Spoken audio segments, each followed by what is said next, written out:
the Ghost of Harrenhal. My name's Simon. And I'm McKelly. Thank you for joining us for episode 68 of our chapter-by-chapter book review of A Song of Ice and Fire by George Martin. Today we'll be discussing chapter 67 of A Game of Thrones, that's Sansa 6. And as always, we're going to chat about the chapter and try not to spoil any future plot points for you. And hopefully, while we're doing all that, we're going to provide you with some entertainment along the way. We will summarise what's happened, discuss our thoughts on it, provide some useful background, compare it to the television show, indulge in a little pedantry, and cover some reader mail. Be sure to check out the show notes. They provide some additional information about the characters, other things of note in this chapter, which will help you, particularly if you're not reading along. How are you, sir? I am doing all right. Trying to get in the old holiday spirit.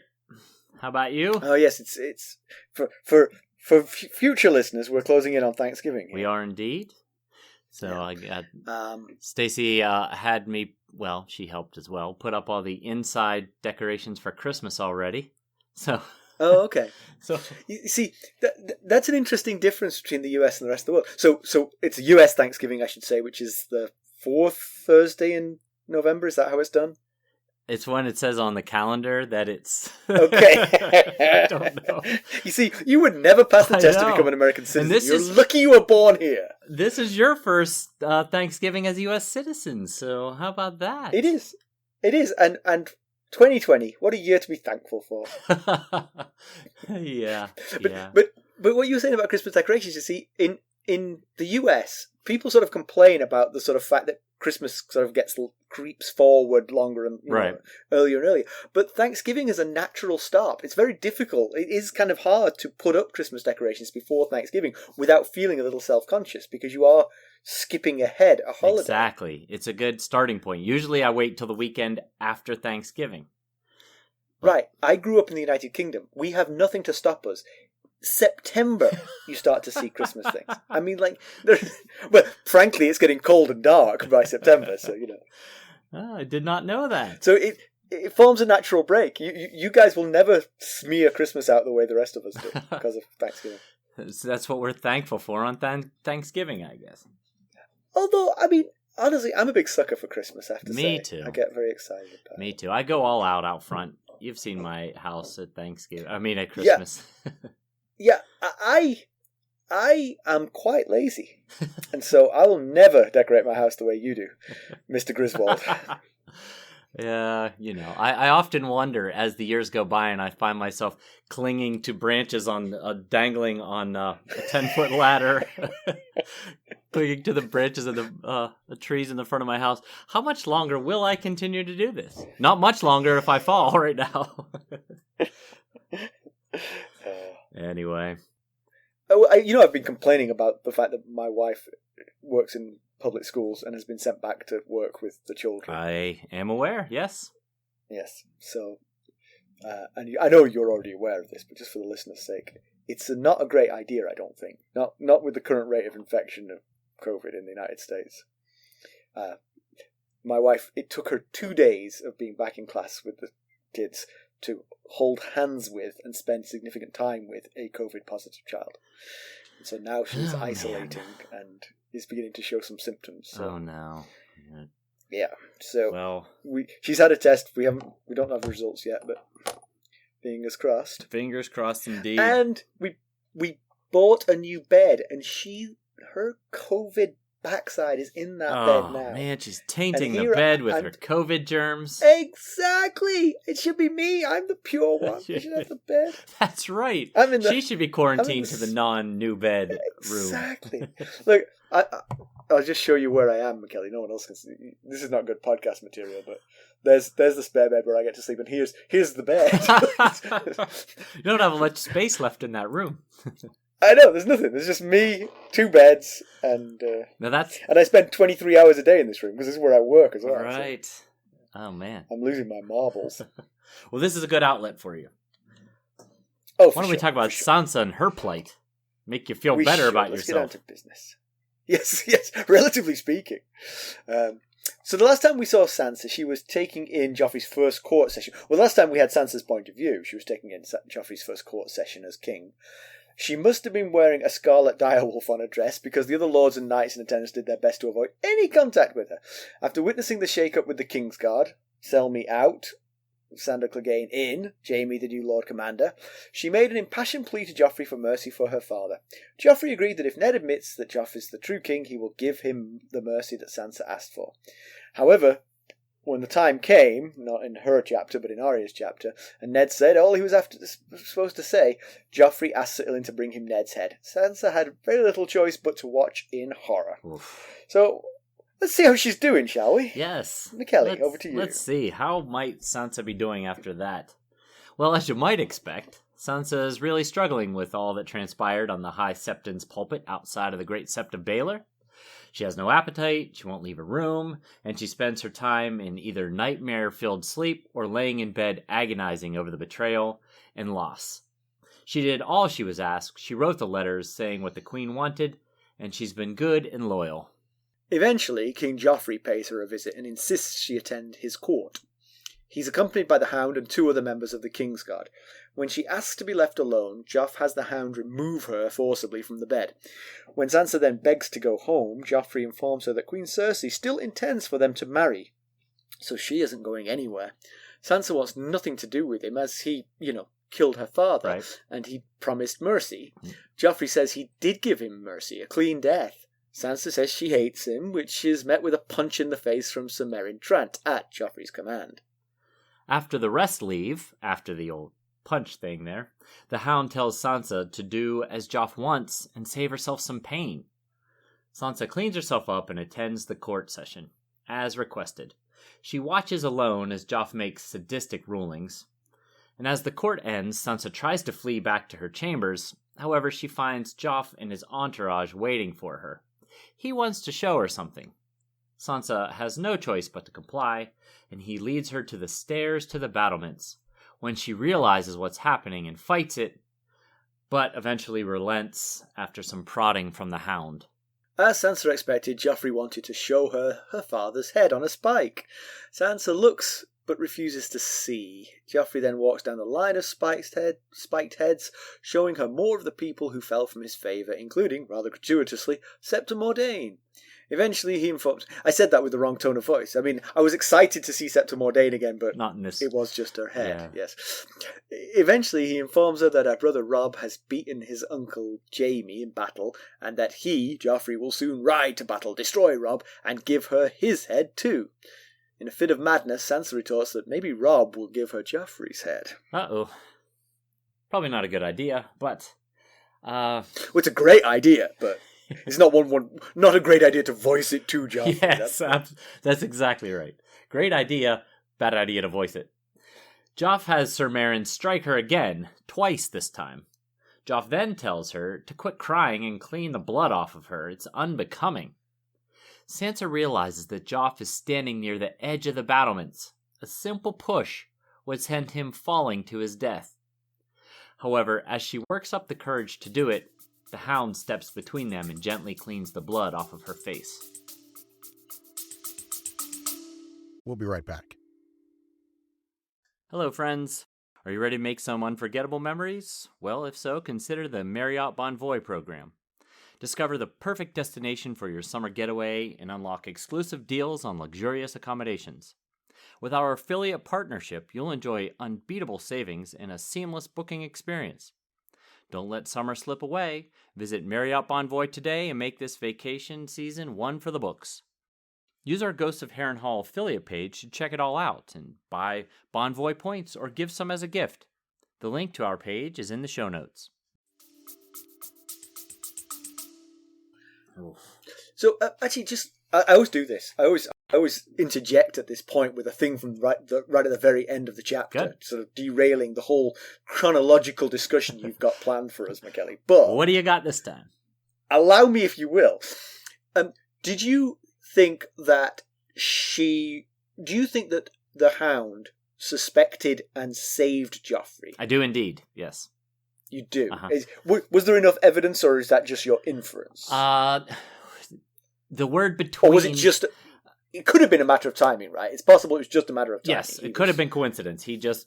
Right. It seemed out of character that he would, in front of Joffrey, bend down and dab at the blood on her face. And the word between was in italics. He stepped between her and Joffrey.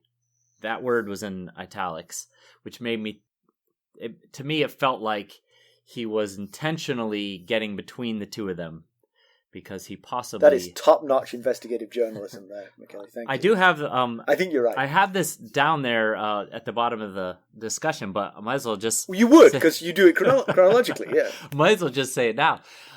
To me, it felt like a bit of a failure in the first place to the of the King's Guard that they allowed him to be at the very edge of a battlement where someone could push him over. Like, maybe not let that happen. It's your job. The reason to I mention it, the reason I mention it, I'll mention it more when we get to the comparison with the TV show, because what you just said is a good point, actually, when we get to the TV show. All right. So anyway, back to the start of the chapter. Yeah, well, we get some of Sansa's perspective on the pulpit. Remember the actual chapter where Ned was beheaded and all this happened was the Arya chapter. So we didn't really know, what was going on exactly with Sansa, only that she fell to her knees and was screaming hysterically. It turns out she could not look away. She wanted to turn away, but she couldn't. So she watched everything happen. And that had to be awful, obviously. Yeah, I would think so. Yeah. We had talked last episode, you had mentioned that Arya will be dreaming of this moment for the rest of her life. Remember the last Bran chapter, we were saying, will the other Stark kids have had a similar dream about their father? And you were saying like, well, Arya's going to be dreaming about this every day for the rest of her life, possibly. Sansa too is dreaming about this every night and day. Yes, and has a much stronger visual memory to draw upon. Exactly, yes. Yeah. So that made me wonder if... So she's dreaming of Ned, as the other kids had done, but, obviously she would be dreaming about this regardless of whether the other kids were having dreams or not. So it's, the fact that she had such close proximity to it all unfolding and watched it all unfold, we can't really tell whether that is messing with the dreams that Ned might have been trying to have with her after the fact or whatever, or if it was just the boys that had those dreams and she's just having terrible nightmares. What you're saying is your cockamamie theory is neither disproven nor proven by Sansa's dream. Right? Exactly. Yeah. Yeah, it was... No, yeah, I mean, there's little to be drawn from it. Even that's kind of my thing about this whole chapter. It's kind of like what she's experienced is so awful that it's just kind of like you're just sort of morbidly watching her agony now. Yeah. It's kind of... Yeah. There is a little bit of action to sort of like tide this along, but the bits that we didn't talk about in the summary are just like the horror of what she's remembering and trying to go through as a 12-year-old girl. Yeah. I mean, it's not like she's a grown-up or anything. She's a child. Yeah. And, I don't know if she's able to walk this back clearly or not, but if she does, she might feel some fault because she's the one that went to the queen and said what her father's plan was before Ned could get Arya and Sansa out of King's Landing. Yes, that is one thing that is not present in this chapter, right? There is no soul-searching and self-recrimination. Yes, there's not. Which is, I think that's something of a Sansa trait. Yeah. But this is new territory for Sansa, and so I do wonder if that will come. Right. Yeah. She's 12. She might not be able to think through that kind of, tracing the steps back to see where she might have gone wrong and all this. Now, I think, Ned was digging his own grave the whole time since he got to King's Landing. Oh, yeah. So it's not to say that this was all Sansa's fault, but she might personally have not been there to witness it if she hadn't gone to the queen and told her he's planning on taking me back to Winterfell. If anything, actually, she's still sort of... She still thinks that she was striking the right bargain. I did all you asked of me. I should have got my side of the deal. It's not like I should never have talked to you people. It was more a matter of it's not fair. Right. I did what you wanted. You shouldn't have done this. Yep. One thing we definitely learn from seeing the cruelty that Joff seems to enjoy so much in this chapter is that when he smiled at her on the pulpit before saying, "Sir Ilion, bring me his head," that was surely intentional and meant for maximum pain. Because he seems to really enjoy causing her pain in this chapter. I think... Yeah, there's actually two characters who this chapter really shows that they love to inflict pain. One of them is King Joffrey Baratheon, first of his name, and the other is George Martin, author of this. Because I thought you were going to say Janus Slint.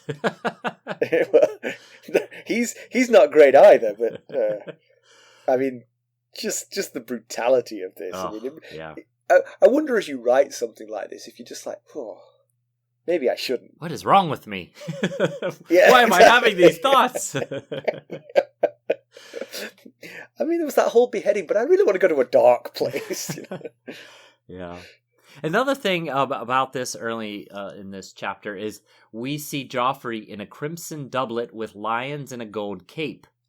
But on the pulpit, when he was in public, he wore crimson as well, but with stags and lions. He was giving a little nod to his Baratheon, or at least pretend Baratheon roots.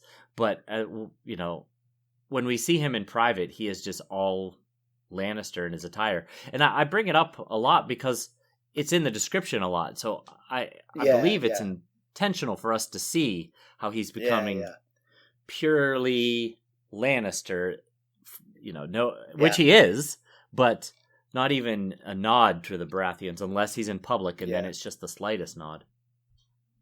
I'm going to flirt with spoilerism here, but I think as time goes by, we're going to see less and less stags and more lions, because I think they are whitewashing the Baratheons out of the royal lineage. Yeah, sure seems it.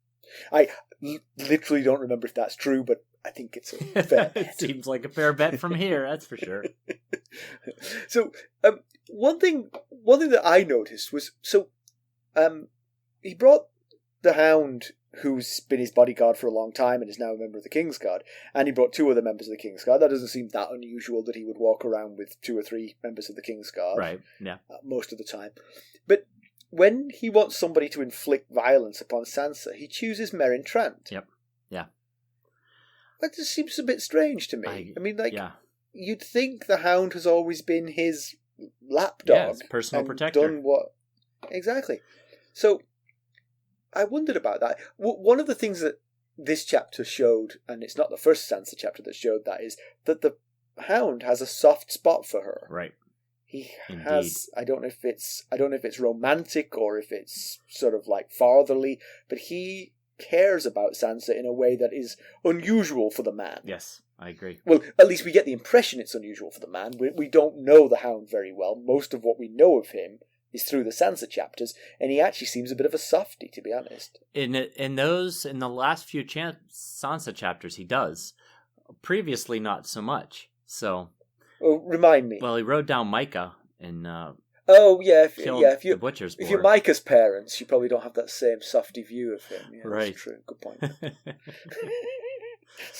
Sorry, Micah. If I remember, I can't remember specifically, but when Tyrion slaps Joffrey in Winterfell, I think Joffrey and the Hound are making jokes about Bran, but I can't specifically recall without looking it up. What they were talking about he'd be better off dead or something like that. Yeah, I think so. And then Tyrion says, "Have you gone and paid your respects?" And he's like, "Why would I do that?" And eventually leads to a slap. But back to this chapter, yes, both times when he has Sansa punished, he uses Sir Meryn. And I wondered, I noticed that too, and I spent some time thinking about it. And also, when he threatens to drag her up the stairs up to the battlements, he says, I could have Sir Meryn do it, or you could do it, but you're going up there one way or the other. I think it actually might be the Hound that says you're going up, or she thinks she completes his thought and thinks he's going to have me up there one way or the other. But yeah, so I wondered if possibly that maybe he thinks the Hound might not do it, and that would be awkward for all involved? Does he not trust the Hound to... Maybe he notices that there's a softness for Sansa? Okay, but that's what I was getting to, you see. If Joffrey has noticed this, then Joffrey Baratheon, first of his name, would do exactly the opposite. He would make the Hound do it. He would make the Hound hit her. Yeah. He would love nothing more than to see the additional pain inflicted on the person inflicting the punishment. My only thought about that, because I agree, but maybe he has a little bit of father figure-like feelings for the Hound. I mean, so far, the Hound is the only adult male around Joffrey most times. And sometimes it felt, especially earlier when he was still Prince Joffrey, it felt like he was trying to impress the Hound sometimes with his words and toughness. And so maybe the Hound is sort of weary of his antics, and Joffrey recognizes that and doesn't want to... We'll be right back. This episode is sponsored by Audible. To get a free audiobook, or 2 if you're an Amazon Prime member, go to our exclusive URL, audibletrial.com/ghostsharrenhal. You can find the link in our show notes. Yeah, I don't know. Overplay it? Yeah, it doesn't fit perfectly. It definitely doesn't fit like the obvious answer. Yeah. The most obvious answer is that he realizes that Sir Meryn Trant is a dead-eyed psycho who will be unfazed by punching a 12-year-old girl in the face. But again, that's kind of like, it just takes away one of the frissons of it. You know? Right. Who shall I get to punch this girl? Those two guys who look like they don't want to do it, or the dead-eyed psycho? Dead-eyed psycho. You know? Yeah, it's the easiest option.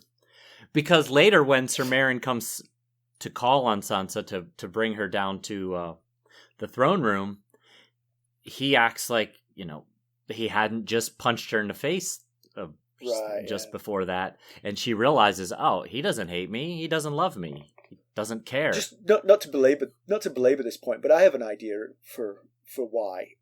I wonder if Joffrey sees the Hound as completely his man, would do his beckon, would do his... Oh, I see where you're going with this. Yeah. And he wants Meryn Trant to be another person like that, so he's sort of like conditioning him. Prove his worth, yeah. Prove your loyalty by punching this 12-year-old girl. You do exactly what I say when I say it, and then you'll be in my inner circle. Yeah.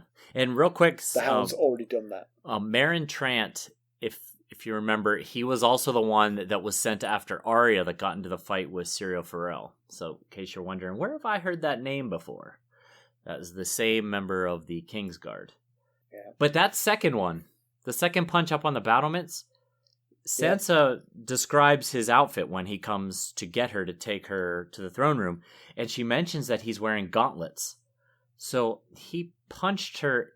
He held her with one hand and punched her with the other, wearing gauntlets. Well, except the second time, didn't he hold her by the front and then slap her and then backhand her? I thought that's what he did specifically. He did go back, left to right and right to left. Whether his hand was closed or not, I'm not sure. Probably would be open-handed, Maybe. But pretty painful with a gauntlet on, that's for sure. I was thinking it. And Meryn Trant doesn't seem like the sort of guy who'd go, hang on a second, take the gauntlet off, I don't want to hurt her. Yeah, I was thinking for sure it would break a 12-year-old girl's jaw. It would likely break my jaw, but her bones might still be hardening. I don't know. Yeah, so back to the Hound and Sansa. There's definitely something... Because you recall back a previous Sansa chapter after the tourney when he was walking her back to the Tower of the Hand and he completely opened up to her and he, talked to her about his hatred for his brother and, kind of got a bit vulnerable and then realized how vulnerable he was getting, exposing himself so much that way. And then he threatened to kill her if she ever told anybody that. And here he is again, treating her with as much kindness as he possibly can. And I find, that is a very interesting dynamic there. And I wondered, if you remember back to Ned 7, Ned's watching Gregor Clegane, and he mentions that Clegane had a sister who died under queer circumstances. And that would obviously be Sandor's sister as well. And I wondered if maybe Sansa reminds him of her in some way, or something like that. That's definitely a possibility, yeah. I mean, Sansa has another adult admirer here in King's Landing, of course, in Peter Baelish. Right. So maybe I think the impression we're given of her is quite pretty. But she is only 12. Right. I mean, yeah. You'd think that most guys would not be like, whoa, check that out, Most guys would be like, she'll be a beautiful lady one day. Right. Yes, you would think that would be the reaction. But then so Peter Baelish has a reason to fancy her, which is that she looks like Catelyn. Yeah. I like your idea for the Hound, because that does sort of like put a more fraternal hue on it. So maybe my other thought was maybe the Hound, he only deals with really rough, tough things. Maybe he rarely sees such purity and innocence in someone, and so he's taken by her in that regard as well. Yeah, but I mean, Marcella. Yeah, he sees her probably. That's true. I mean, she's not pure as driven snow. She said mean things about Bran, I think.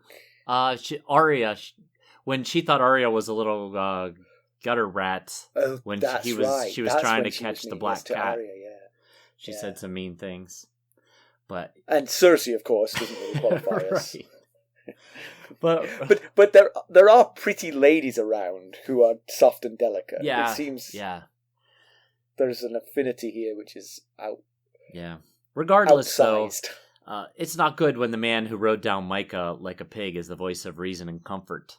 That you're not surrounded by the cream of the crop of gallant men at that point, if that's happening. And another thing I noticed is that Sansa describes the Hound when the Hound... So the people that come into her chamber is King Joffrey, Aerys Oakheart, who's a member of the Kingsguard, obviously Sir Meryn Trant, a member of the Kingsguard, and Sandor Clegane, who is also a member of the Kingsguard. But the other two are wearing their Kingsguard garb, whereas the Hound is just wearing I think is like a green and brown vest or something like that. So he's already shed his new Kingsguard attire. And I just found that interesting that he just got this stuff. You'd think he'd be wearing it all the time, but I guess he really doesn't care. You're flirting with my pedantry here, so be careful. Oh, okay. I've got something about that very moment. Right, I will stop at that then. Yeah. So again, Sansa is still hung up on the sort of the reneging on the deal that the Lannisters seem to have done. But she is, obviously she's beginning to realise how badly manipulated she was, but again, not all the way back to source of when she inadvertently and unconsciously betrayed the whole of the Starks. Yeah, and then, so speaking of the Queen, she then later in the chapter, she keeps calling Joff my lord, and he keeps correcting her and getting more and more angry about it, saying, your grace, I am king now. And she does it one too many times, and he says, you really are stupid. My mother even says so. And that kind of hurts Sansa, because she up to this point has thought so highly of Cersei, wanting to be a queen just like her, as she has said a few times. And, I thought, that could be true. Cersei certainly could have said that to Joff. But also, maybe Joff is just lying because he knows that Sansa respects Cersei, and he really enjoys inflicting pain on her, knowing that this would do that. Yeah, both possible, but I'm going to go with Cersei said it, because it's not the kind of thing he would have thought of, and also it is exactly what Cersei would think of Sansa. Right. Yes. Because she did do the really dumb, gullible thing of come trotting to them and tell them, well, if you're curious, we're leaving on a boat at noon and I don't want to go. Please don't make me go. Yeah. He says that he tells Sansa that he told his mother not to worry about it, that if their first child is stupid, he'll have Sansa's head chopped off and find a smarter wife. So don't worry, Mom. We'll handle that. It's not exactly the sweet things that he was saying to her when they were off on their romantic date near the Ruby Ford. No, I mean, it's a terrible... I mean, it's terrible to treat a person that way, but it's also not very smart. I mean, you've made an enemy here. Sure. Now, she may be a 12-year-old girl now, but she won't always be a 12-year-old girl. Right. And you're not doing anything to make this situation better. Oh, no. You could try. There's not much you could do, but you could try. Yeah.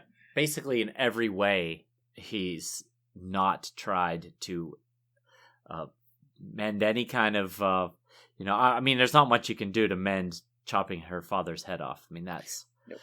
But you could at least maybe make her life a little more comfortable. And Exactly. But no, it's doing nothing. I had to do it. He was a traitor. I have to set a message for other traitors. Yes, I'm really sorry. I'll spend the rest of my life making it up to you, None of that. Nope. Yeah. So one thing I wanted to talk about was the fact that Joffrey says that they're still to get married. That's Cersei's decision that they will still get married. I'm very curious about that. It feels like, why would you do that? Yeah. What's in it for anyone there? Right. I thought about that as well, and I came up with two possible options, just in my own head here. One, marriage to the firstborn daughter is one way to keep the Starks under their thumb. But the Starks are already in open rebellion. Yeah, but as long as if they marry off their daughter, if they marry their daughter to Joffrey, they're also tying themselves to Winterfell. I mean, she's the firstborn daughter, secondborn child of Lord Eddard Stark, which, one, in some ways might give them some sort of claim to Lord of Winterfell, their child being, a Lord of Winterfell, perhaps. especially if they manage to kill Robb or something. And two, think of how it must anger the Starks to think that they've married her off to Joffrey, who had her father's head chopped off. Well, that's a point. That is a point. Just out of spite. But then you are blowing the opportunity to make a marriage that would really matter. A better alliance. Really cement a relationship. A better alliance. Right. Because remember, this is not over yet. I mean, the North... The battle between the Lannisters' forces and the North is in the balance at the moment. Yes, right. The Lannisters won round one, but that was because the Starks threw it. Right. And then they won round two. Yeah. So you'd think that a better match might be Joffrey with a Tyrell, right. say. That Tyrells have a daughter, don't they? Yeah, Marjorie. Yep. Or, I don't know. Which is, Marjorie is the one that Renly wanted to replace Cersei with and have Robert marry. Right, that's right. So it would, and she's or maybe she's Dawn. Young. I mean, yeah. Dawn is kind of out of the picture, but someone from Dawn maybe. Right. You're never going to get the Starks back on your side. No. You chopped Ned's head off. Maybe they're hoping to, let the word be known. We're planning on marrying Cersei. Not marrying Cersei. We're planning on marrying Sansa to Joffrey, causing the Starks to rush, get sloppy, make mistakes. Oh, yeah. Just a thought. Yeah. Definitely a possibility. But Sansa says, I don't want to marry you. You chopped my father's head off, which is pretty solid reasoning, I mean... Yeah, I mean, of all the second sentences to follow up the first sentences, there's hardly been a bigger clincher in history. Right. Yes. Yeah. I don't like your moustache. No, not as good. Joff says, I never promised to spare him, only to be merciful. And if he wasn't your father, I'd have him torn or flayed, and instead I gave him a clean death. And, we had wondered at the time when she had made her plea to Joffrey in the throne room in that chapter, was there any chance that Joff was going to honor his promise to her for mercy? And everybody, including Joffrey, knew full well that she didn't mean give him a clean death. No, that was not what she was hoping for. She meant minimum take the black, Yeah. Send him to the Night's Watch. The one thing I will say is, I don't think that Joffrey was being dishonest. I think he actually, when he said to Sansa, your words have moved me, I'm going to show mercy, he meant to, but he is such a psycho that when the moment came, he forgot that he'd said that. Yeah, that's a good and point. Actually, this whole thing is just sort of like a after-the-fact sort of reappraisal. Let's say that was merciful compared to what I could have done, Yeah, that makes a lot of sense. Hadn't thought about it that way. Yeah. But what, this isn't pedantry necessarily, but why didn't Ned ask for a trial by combat? Tyrion did in the Vale. And, one thing we learned from that chapter is that no highborn person can be denied a trial by combat or a trial if requested. And even if he's too injured because he's got a broken leg, he can have a champion fight on his behalf. We learned in the Tyrion chapter when he asked for the trial by combat, info as well. Couple thoughts. I asked my question. Do you have? I had some thoughts to answer, but did you have any thoughts on? Well, my only real thought on it was his mind melted when he was told, "You're going to have your head chopped off," and he didn't think to say it. I had the same thought. Might not have been thinking clearly. Didn't have time to consider his options. Yes. Right. Yeah. I agree. Now hold on a moment. I believe I have one more. Phone a friend. Yeah. Yeah. Time out. Yeah. Wait. This is not what we agreed upon down in the dungeons. I need some time to think on this. Varys, where are you? Tell them what you told me. I've never seen this man before in my life. My other thought was when Tyrion asked for the trial by combat, he didn't have Sansa to think about. He could ask for a trial by combat in front of everybody like that, and if he wasn't granted it, especially on the pulpit in front of the Sept of Baelor, it would be really hard for them to deny the request for a trial because there's tons of people watching, and he's at the Sept of Baelor. But who knows what they would have done to Sansa, Maybe he couldn't take that gamble. You mean if he'd won the trial by combat? No, during the process between asking for it and the trial, maybe Sansa might have had an accident or, accidentally fell out a window or drank some rat poison or something like that. But it's an interesting thought. I wonder if, we could just give Ned 2 more minutes. Right. Would he have come up with this? So Cersei has told Joffrey that it's not fitting for a king to strike his wife. She is a good mom. Unfortunately, Joffrey sees the workaround for this, and he gets his henchman to do it for him. Yeah. We know that Robert hit her. We saw it. It was at Ned's bedside. Cersei called King Robert a joke of a king, and that he should be the one wearing the skirt. And he hit her so hard she kind of flew into the wall. And we had speculated at the time and a few times after that might possibly have been the final straw to put the plan to have him killed in place, because it was shortly after that the plan to have him killed was put in place. So, it seems odd that there's so much parenting lessons not going on between, no moral or, no lessons going on here except for this one lesson. Yeah. So Sansa watches Joffrey presiding over court, where he pays attention to only about 1 in 10 of the cases brought before him. He leaves the rest to the small council. But when one does take his interest, he universally responds with something cruel and unusual. Yeah. A thief loses his hand.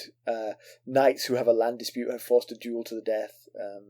A woman who petitioned for the freedom of someone who committed treason ends up in jail. Just for I think his bones or his skull or something. She just wanted to bury him. Oh, that's right. She just wanted his body. That's right. Yeah, and he said, "Well, if you loved someone who committed treason, then you must be, a person that would commit treason as well." And they dragged her off to the dungeons. Yeah, we're definitely the realm's definitely in for a bumpy ride if this is what his justice is going to look like. And are we heading toward a Mad King 2.0 here? Yeah. Although I think if you look back on history, 2.0 is an underestimate of how many Mad Kings have been, just FYI. But I was going to say that the realm would be better off if he turned into his father and sort of lost interest entirely. Yes. And just abandoned the whole thing. Absolutely, it would. But yes, they need to get him a hobby. He doesn't hobby. seem that... Yes. he fell far from that tree because that tree wasn't his tree, so... Yeah, right. Exactly. He fell so far from that tree that it was almost like he wasn't even an apple in that tree. It's surprising that an orange tree grew here. Now, every time we deal with a regent situation, it creeps closer and closer to pedantry for me. But, Sansa says that even when he made a ruling that not even the queen could sway him.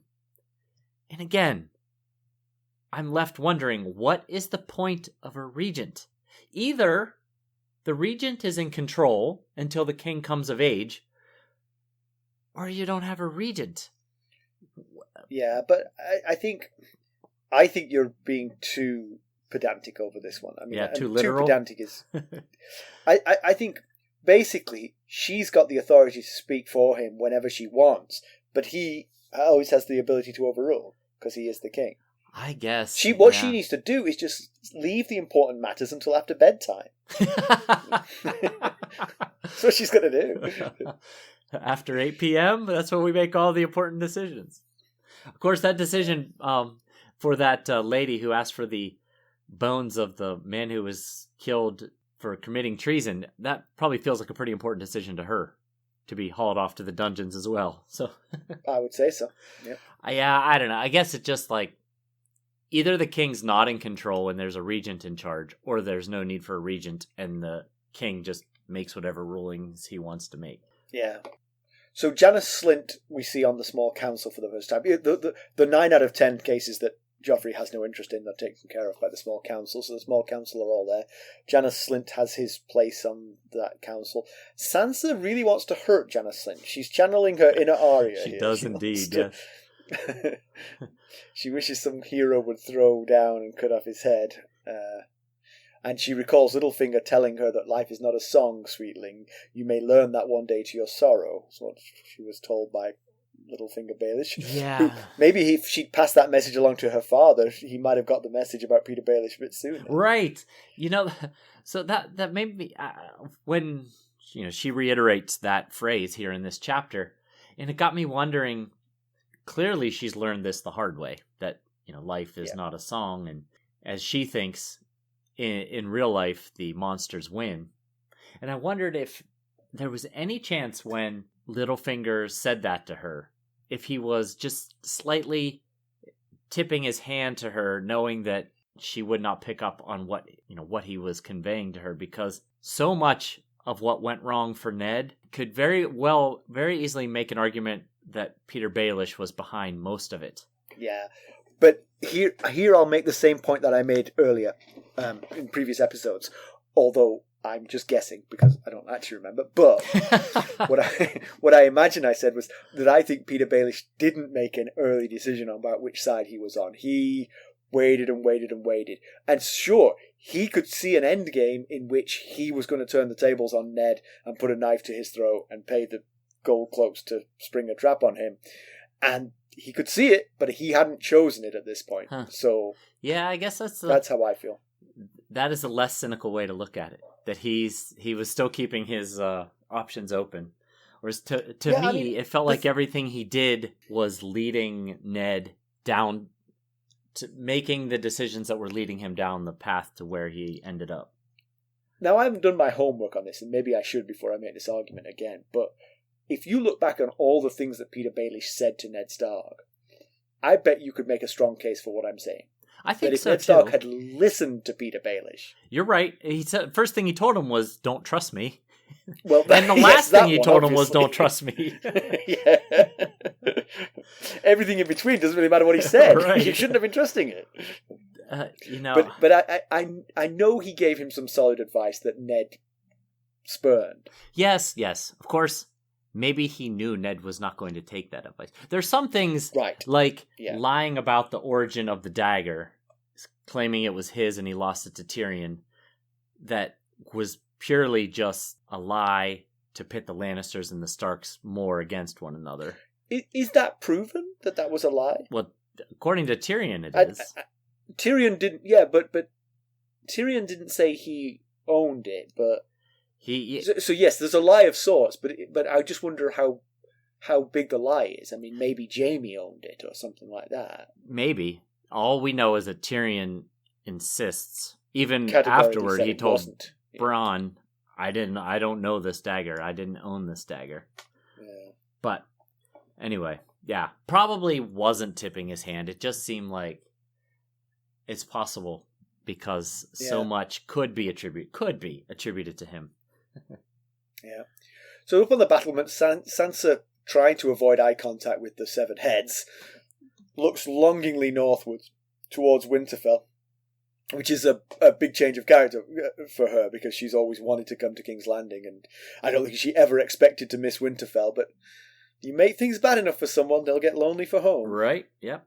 And not only did she want so badly to come to King's Landing, it was her doing that she ended up not being on her way back to Winterfell because she was so upset about the thought of leaving King's Landing and Joffrey that she went to the Queen and told that they were heading out in a few hours. Yeah. So that's... But again, she didn't go all the way back to the... Right. That was the fulcrum. Right. So one thing I noticed was Cersei's reported to have cried at the news of Jaime's capture. Yeah. So that's what Joff says. Is it just fear for her twin lover, father of her children? Or is it rage at Joffrey for killing Ned? Yep. Because while Jaime wasn't captured, killing Ned was like, oh, not a great strategic move, but we can get by. But now, you've plunged your father into very serious peril. Absolutely could be the second option there. Yeah, we don't know because we don't know. She almost certainly would not have known about Jaime's capture before Joffrey had Ned beheaded, because you would think she would have fought harder to stop that if she had known. Right. She might have even said it before they... Yeah, I'm sure they haven't. I'm sure they didn't have news of that. Because they never mentioned it in that chapter. Well, but it was Arya's chapter. Yeah, so. they would... Arya wouldn't have known. It's just taking a guess, I guess. Maybe we'll find out later, if we get someone's perspective who might know. Yeah. But yeah, you're absolutely right. It could be because she was upset at his capture, or it could be because I cannot believe you've put him in this peril. Yep. You would think that they discussed it. Well, yeah, they did, because Joff says up on the pulpit, my mother has asked me to allow Ned to take the black. So they had to have had this conversation previously, where But I think that Cersei was saying that even though the war wasn't going against them, I think it's still strategically the right thing to do to give them to not kill Ned. Right, I agree. So Septa Mordane is found. We did wonder where she got to. Again, kind of strange brutality. Yeah, she's a Septa first and foremost, and a Stark loyalist second, presumably. Yes. Yeah, I mean, it's just pure evil and cruelty. Yeah. I mean, send her to the Sept of Baelor or some other Sept and let her live out her life as a Septa at a Sept somewhere. I get they want to break Sansa. Keeping her all alone and surrounded only by Lannister loyalists is, keeping her completely under their thumb.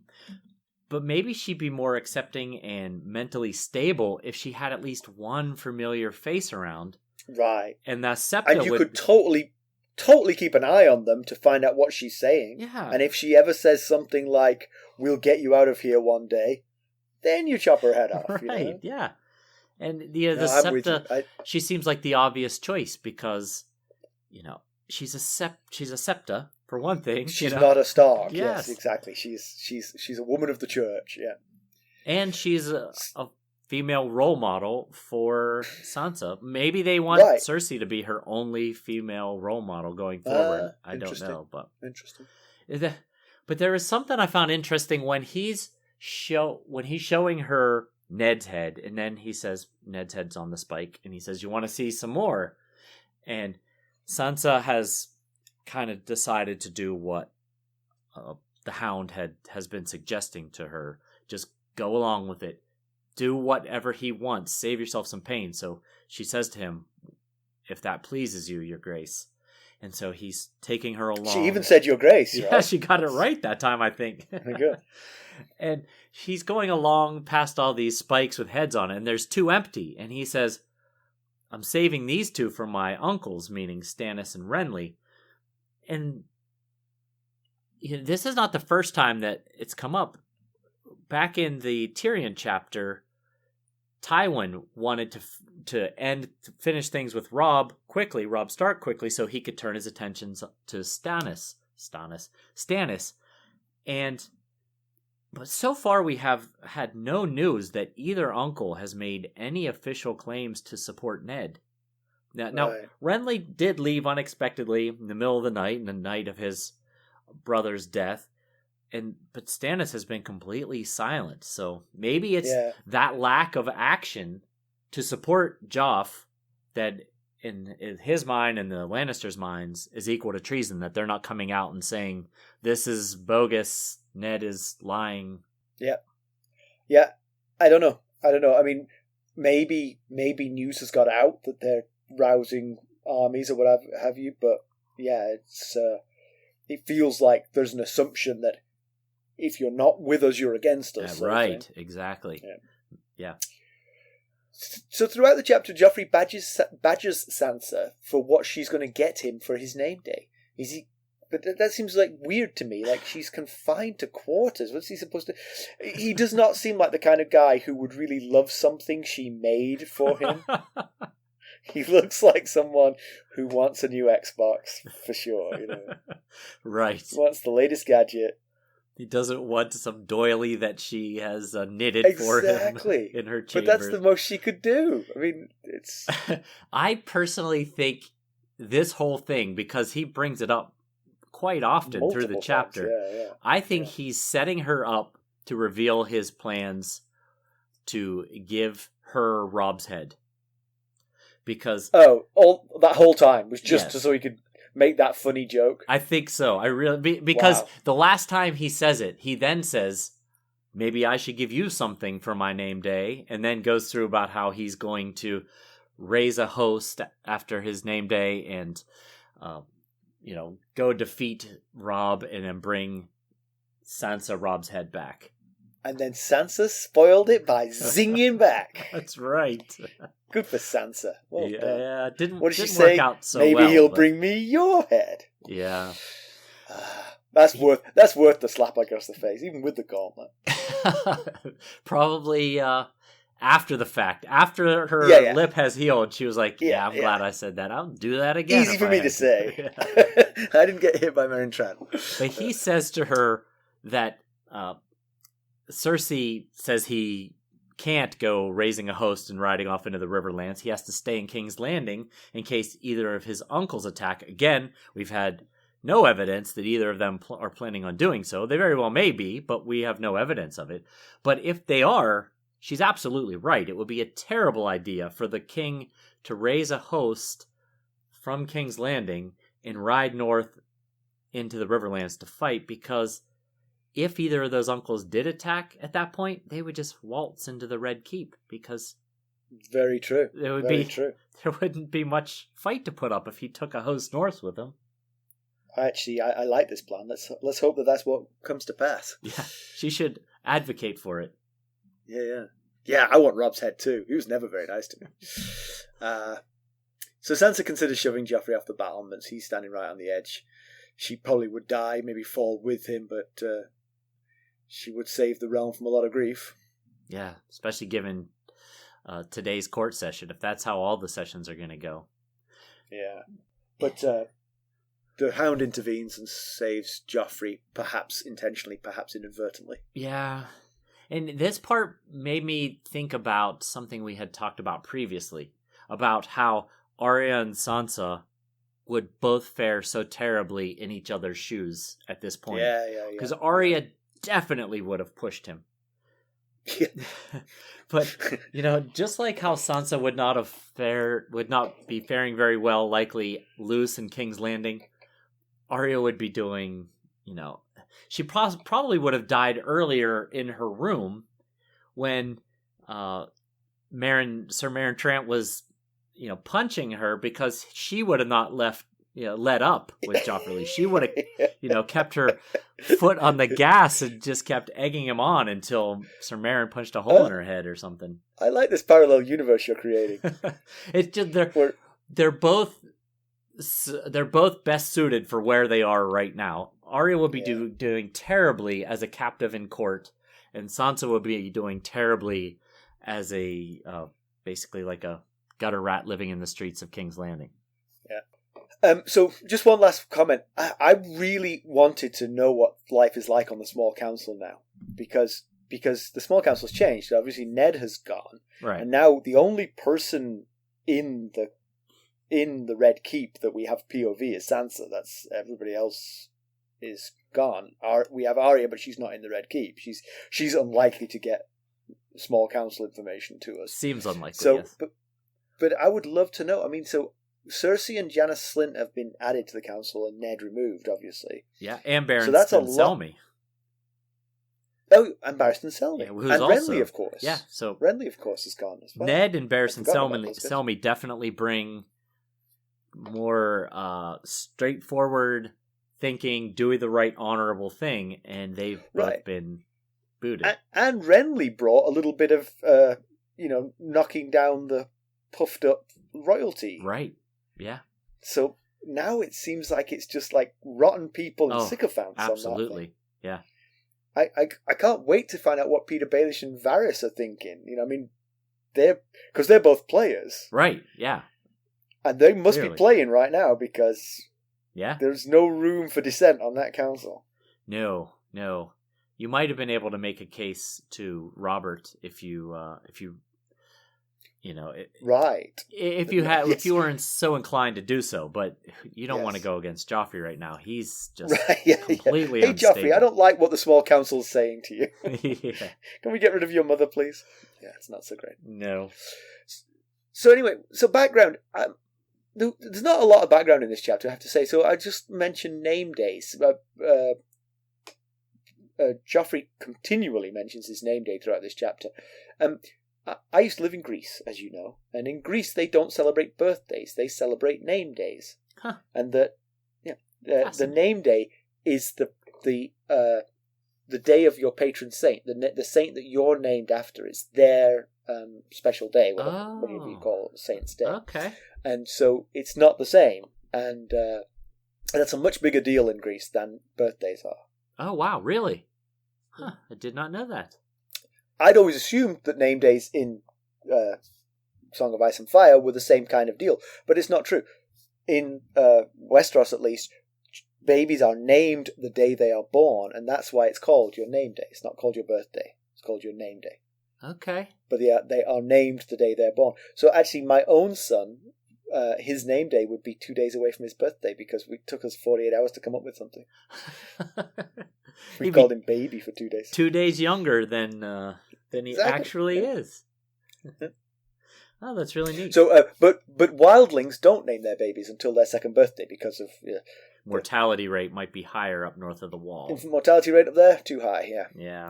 So the other thing that just sort of piqued my curiosity was that Sansa mentioned that the heads were dipped in tar before they were mounted on the spikes, and that was as a preservative. And she said that it actually helped her a little bit when she looked at them because they were kind of unrecognizable because they were covered in tar. Right, which seems like it defeats the object a little bit. Yes. What's the point of putting that head on a spike if no one knows who the head is? Right. So I just wondered if that was actually a common thing. And so as long as 2,300 years ago, heads were displayed dipped in conifer resin to preserve them. It wasn't completely clear. The archaeologists are a little bit torn on whether that was to do what Joffrey's doing, sort of a menacing sort of apparition, right, or if actually it was just an homage to the dead or some kind of celebration of the dead. Okay. Instead of like a tombstone, you put Mum's head on a spike on her grave. Okay. It seems like that's not likely, but who knows? Yeah, who knows? Who knows what the ancients did? To keep with the Greek theme, the ancient Greeks also used cedar oil for the same job. Huh. And apparently these things would work. They would keep the smell in, the bugs out, so they would preserve the head for much longer. Okay. So you could keep it up there. Good. Good info. It's pretty nasty, though. Yeah, it is pretty nasty, but it's also interesting. As I was saying, we cater to our entire audience, even those who are desperate to learn about how to behead someone and keep the head from rotting. In case you were ever curious. Yes. Comparison with television show, we miss the early part. We don't see Sansa in her room. We don't see the first punch. We join Sansa when she's unwillingly observing Joffrey holding court.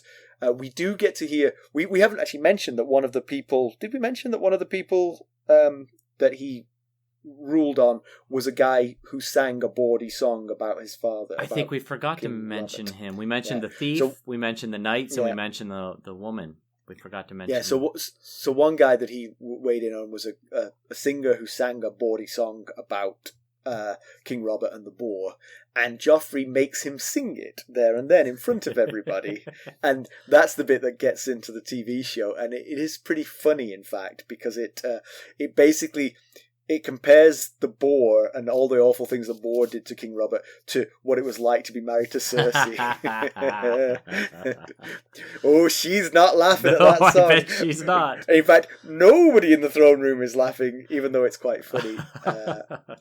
And Joffrey gives out the same punishment in the book that he gave in the TV show, which is to offer the musician which of his tongue or his hands does he want to lose. And Sir Ilan comes and does the business. You know, I was thinking he could talk to Sir Ilan about which he should choose, but wait. Yeah, mime it to me, Sir Ilan. If you could do it again, which would you choose? He chose tongue, which I'm not sure I would choose, but I don't know. Oh, no, I would not choose tongue as a singer. It slightly depends on how many fingers. Was it 10 fingers or was it 5 fingers? If it was 5 fingers, I might go for the fingers. Yeah, I can't remember. I don't recall it being both hands. No, he says fingers. He doesn't say how many. Yeah, it says fingers, not hand, huh? As soon as he was out of there, I'd be arguing with Sir Ilan. He did not say all of them. Right. I'll give you 2. He'll be mad at you. You can have the 2 off my left hand. The scene with the heads on the spikes is set on a very scary wooden bridge with no rails on either side. So Joffrey's peril is much greater. He's not just sort of like up against a wall that he could be pushed over. I mean, he could be easily. It was not like she would take strength to knock him over. She could just walk up to him and shove him off. Just give him a nudge. Down he would go.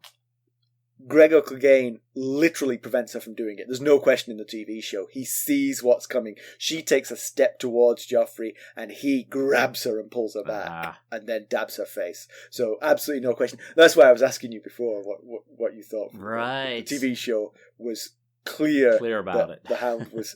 He both saves her and then he dabs her face to hide the fact, because Joffrey sort of reacts to the movement, and then the dabbing of the face is the cover. Okay. Huh. Mm-hmm. Right. Just tell me. Yeah. You said Gregor, pedantry. But I know you meant Sandor. You said Gregor. I keep calling him. I've been doing that all day, actually. Really? Even sort of like when I was writing and practicing earlier, I kept calling him Gregor. I've done it a bunch of times. Sorry. I never. Every time I said mistakes. Gregor, I meant no, you. I know. I'm perfect Sansa when it comes to names. So, pedantry. Now, it was what you were talking about when the 3 Kingsguard arrive. Right. Sansa literally says, the Hound and 2 of the Kingsguard. She said, yes, she said the Hound and 2 Knights of the Kingsguard. 2 Knights of the Kingsguard. So, my question is this. Somebody forgot that the Hound is a member of the Kingsguard. Was it George Martin or was it Sansa Stark? Right.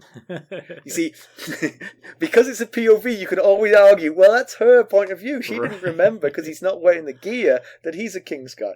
But literally, I read it and I was like, that's not right. There's 3 members of the Kingsguard. It's not. Right. Oh, the word other should have been there. But then again, if it was Sansa's point of view, then maybe she just forgot. Yeah, maybe. She's had a lot on her mind.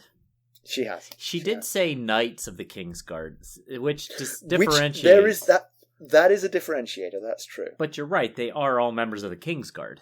So yeah. my little piece of pedantry, it's not really pedantry, I guess, but that singer's, I mean, come on, man. You can't sing that disparaging song to that crowd. Fake it. make up some other lyrics on the spot. I mean, you're a singer. You've got to be able to whip up something. It's not like the members of the small council have likely heard this thing firsthand. You got to make some changes to make it sound less disparaging towards Cersei. Yes, I mean, something along the lines of, I'm not faking, the boar's got the king's bacon, or something like that. I mean, enough that it would have got a laugh in the tavern, but not so much that you're going to lose a hand or a tongue. Right. I mean, you can't sing that song at its actual lyrics in that situation. The song in the TV show, man, you wouldn't have to be Cersei to want that guy to be decapitated. And you'd have to think he wasn't taken directly from the tavern to the throne room, that he had some time. He had time to write a new song. One that maybe even flatters the queen and disparages King Robert in the boar. Oh, that's so true. What was he doing during his time in the dungeons? I was thinking he was adding more funny verses. Just wanted to go out in a blaze of glory. Right, this is gonna be my last song. If I'm choosing tongue. Anyway. You got some news and notes? We have a little bit. We don't really have much to talk about, but we did get a really I particularly enjoyed the email we got from Sloan. It was actually a Facebook message. Hey, Sloan. Hi, Sloan.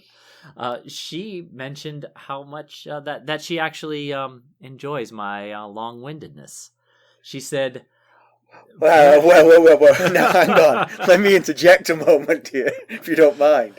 I've seen some of Sloane's missives, and I believe you may have found a kindred spirit. She said someone who is a kindred spirit of long-windedness, she appreciates my elaborations, if you will. She said, brevity might be the soul of wit, but long-windedness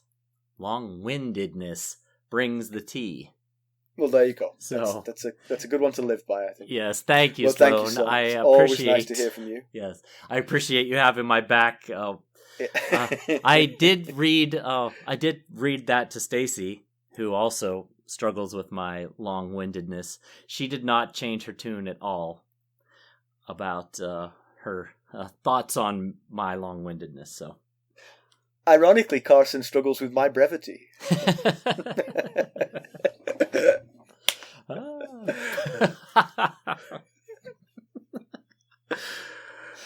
Oh man, it's taken a turn. All right, let's wind up. All right. So, poor Sansa. It seems she has gonna have to hide her emotions as best she can.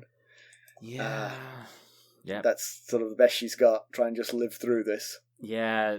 She I think she's starting to learn that she needs to appease his ego, that he wants to be feared, and that he gets a rise out of fearing her. So when she was having her most success with him is when she was feigning like nothing shocked her, nothing surprised her, whatever he wanted was right. He made her look at her father's head, and she said to him, "How long do you want me to keep doing this?" Yeah. Maybe if she can play the even keel, don't get emotional. Because when she realized that she was where he was taking her, she kind of lost her cool for a moment and kind of broke down and was like, "No, please, please, please don't make me do this. Please don't make me do this." And that's when he kind of got all fired up about it. Then when she dropped back into that character of, okay, if that pleases you, your grace, yeah, that might be where she has to go. Yeah. But he is a truly sick monster to take her up there and show her father's head. Yeah. And Septim Ordain's, but it was interesting, like you said, you pointed this out, that he's very much assuming that Renly and Stannis are against him. He has spikes ready for them. Yeah. That's not leaving much room for debate. No, it's not. We don't get all of the information that goes on, but we haven't heard anything from either of them, so we have no reason to understand why he feels this way. Yeah, and we fear for the kingdom. He is every bit as bad as we thought he would be, and possibly worse. Yep. Are we heading into a second Mad King era? Hope not, but so far, he hasn't been in the position for very long, and it hasn't been a very good so far. All right. Well, as always, you can reach us at ghost.harrenhall@gmail.com and follow us on Twitter at @GhostHarrenhall. We're on Facebook, Instagram, and YouTube.